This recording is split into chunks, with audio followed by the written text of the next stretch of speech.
રાપરમાં આજ સવારથી ખૂબ સારી રીતે ભાજપની તરફે મતદાન થઈ રહ્યું છે અને ખૂબ શાંતિપૂર્વક થઈ રહ્યું છે. કોંગ્રેસના જે માજી ધારાસભ્ય છે એના પતિ છે બચુ પટેલ, એ સવારથી જ ઇરાદાપૂર્વક બધી જગ્યાએ જઈ અને ખોટી રીતે કેવી રીતે ઉશ્કેરાટ થાય, કેવી રીતે માથાકૂટ થાય, એમ દરેક માણસોને ઉશ્કેરવાની કોશિશ સવારથી કરી રહ્યા છે.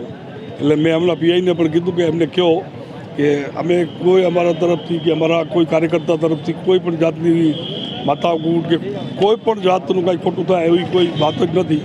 તો પણ આ એકદમ કારણ વગરના બધી જગ્યાએ સીસીટીવી કેમેરા લાગેલા છે, બધી જગ્યાએ પોલીસ છે, કોઈ જગ્યાએ કાંઈ પણ જાતની માથાકૂટ નથી, છતાં પણ એ ઉશ્કેરવાની કોશિશ કરી રહ્યા છે.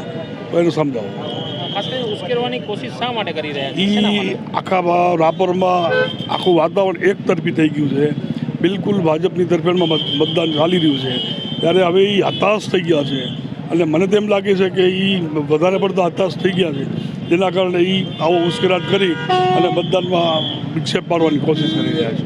તમે રાપરના મતદારો શું અપીલ કરશો? રાપરના મતદારોને એક જ અપીલ છે કે શાંતિપૂર્વક મતદાન કરો અને કોઈ મતદાર રહી ન જાય એની તકેદારી કરો અને પૂરેપૂરું મતદાન કરો અને ભાજપની તરફેણમાં મતદાન કરો.